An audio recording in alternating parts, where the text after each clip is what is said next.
Alright, so it's day 42 of going through my journal. The quote for today is, "It is not true that people stop pursuing dreams because they grow old. They grow old because they stop pursuing dreams." And the prompt says, "Set a new goal and dream a new dream right here on this page below."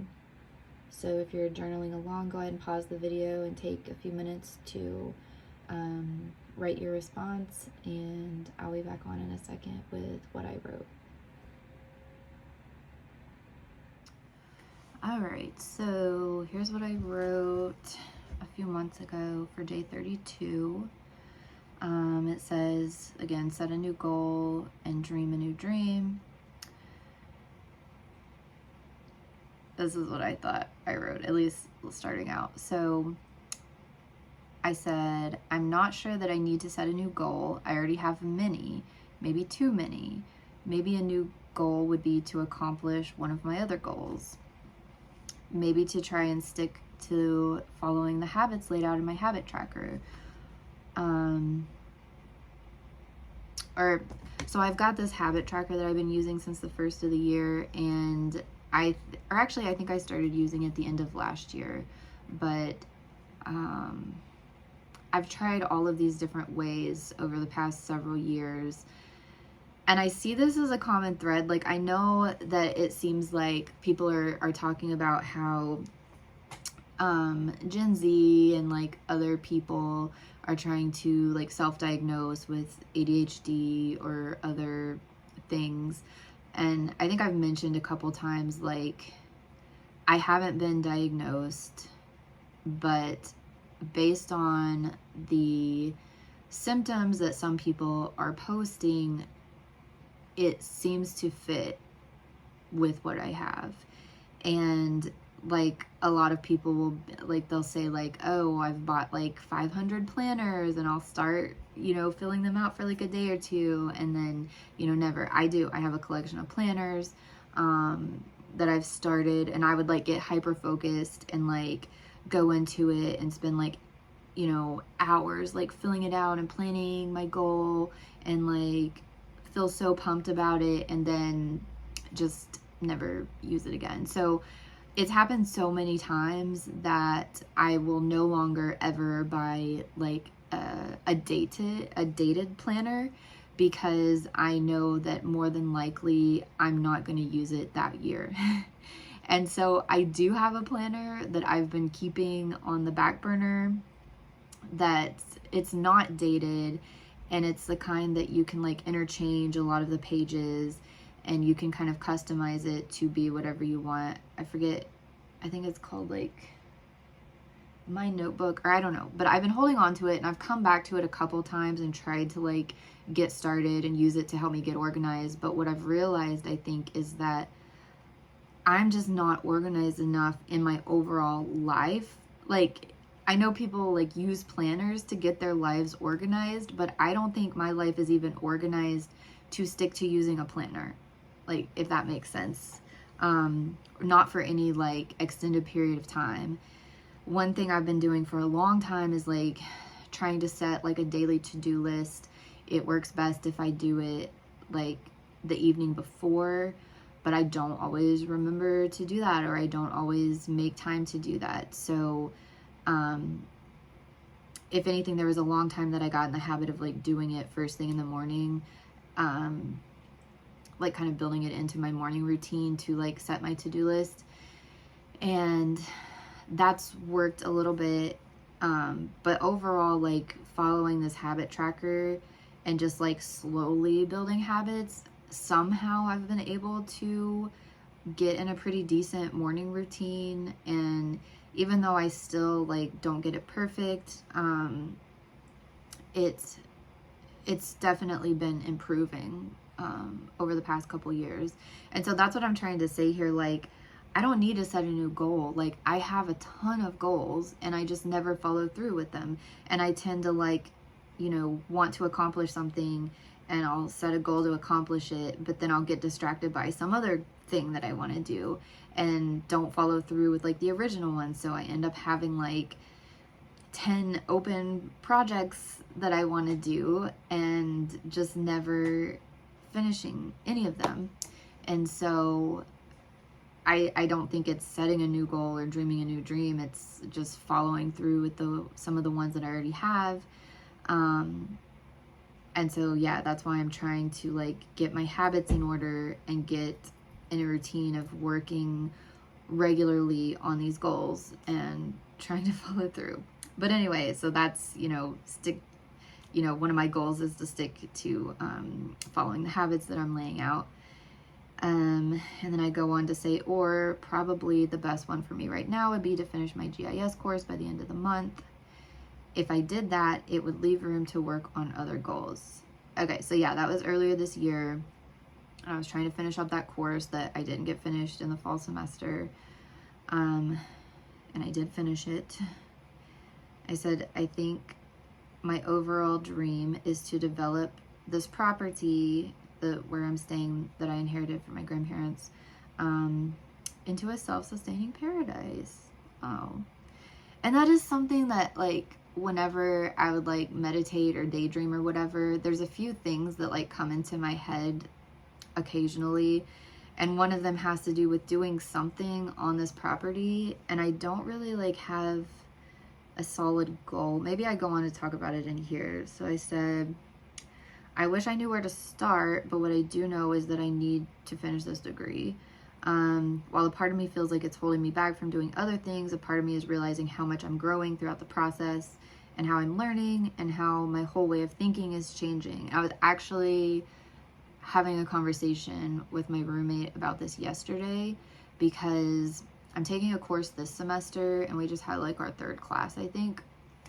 And I'm noticing that a lot of the people in this class are in their seem to be like within their first or second year PhD program. And I feel like, I mean, it's an online class, so it's kind of hard, but I kind of feel like, and I hope I'm not being annoying, but I feel like I'm kind of dominating the discussion in the class, which is weird for me because I've said before, like, I don't like to be social. I don't like to stand out. I don't like to talk. So I don't want to dominate the class, but at the same time, like with PhD level classes, and I was telling my roommate with this because I actually met him right before I started my first semester of my PhD program. And like, he didn't realize that I had taken several years off of school before I got into my PhD program. And he remembers how like stressed and everything I was. And he was like, he's like, I didn't know how you were going to get through this. And he thought that like, I was just bad. He didn't understand how I had gotten through school prior to that. But then it was like years later, like last year or something, or a few months ago, I was like, I hadn't been to school in several years. And that was my first semester being back in school. And I was trying to like get my feet back into like going to school. And these classes are so different because I like the way they're structured and set up actually better than undergrad and most master level classes, but they're just different. And it takes a little bit of time to like shift. For me, it took some time to shift like my way of studying and my way of thinking and my way of participating to kind of like the PhD level way of thinking. Like they're not harder actually, but they just require more deeper thought, I guess. And that's encouraged. Like in undergrad, you're more or less encouraged to just like spit out what the professor teaches you. The professor's teaching and you're just supposed to like spit out the answers. You're not really so much, at least in because I was a science major, like not have like your own thoughts or opinions because this is science, hard science. Like there's not that many like there's facts or whatever. But with this, it's like you're supposed to do some deeper thinking, and they want discussion and they want the class to discuss more and not really have the teacher be the one that's dominating it, if that makes sense. But anyway, So yeah, I think a lot of these kids are going through, and I remember in that first class, there was a girl in my class that, you know, my first semester, and she was kind of like where I'm at now. She was in like her third or fourth year, like close to the end of finishing her coursework for her PhD. And she just like, she would just say all these profound things, and like, I just felt like her contributions to the discussions were, I was just like, this girl is so smart, you know? And now I'm realizing, I'm like, well, she's been in PhD classes already. Like, she knows how to contribute to the conversation, and she's used to contributing, and she's got, you know, and so, I mean, I wait, because we're in this class, and the teacher will like, he will not, like, if he will let the awkward silence like sit there until somebody says something, and he'll prod people like if nobody's saying anything. So eventually I just started like speaking up, and I still wait. Like, I wait to give other people a chance to say anything, you know, but I've been speaking up, and I think it is because like the PhD level like really changes like your way of thinking, and I really think you learn how to think on your own and how to analyze things, and yeah, so I mean, I am glad that I'm doing this degree, just for how it's kind of changed my way of thinking and learning. So kind of moving on, I said I probably would have started to come into all of this on my own eventually, but I feel like maybe this is all meant to be this way. Even though it's been hard, I'm starting to feel more comfortable with where I am and the direction I'm heading. And so that's kind of something that's happened over the last couple of months, is as I've been getting kind of my routine together, and I don't know, just kind of pushing through, I'm not feeling as stressed, and it is becoming like more comfortable, and I am more, like last fall I was ready to quit, but you know, throughout the spring semester, I'm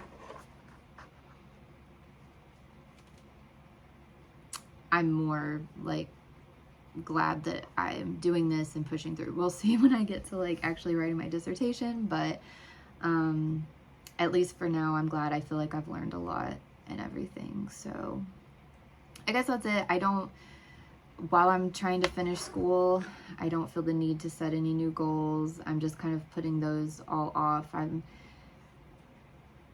I think like setting too many goals has hindered me from staying caught up with work and school, because I will get interested in things and it'll kind of take me off track and take time away from how I should be working towards those goals. So what I've been doing is just kind of like, when something comes in my head, something interesting that I want to do, I'll just write it down. And so I've got a list going of like, eventually I want to do this, this, this, this, this. And one thing is like the bodybuilding thing that I want to do. Like, I want to do it eventually, but I just don't think I have the time to fully commit to it. And so what I'm doing is just trying to slowly build in the habits and things. And fortunately, I think some of the habits that I'll need to commit to doing a bodybuilding competition will be, they're similar to habits I would need to finish my PhD. Like, I think it's beneficial to get up early, get up at the same time every day, you know, just get on a regular routine. And so my cat just licked herself and her tongue is sticking out. I wish you could see this. Anyway, oh, it's still out. You cutie, look.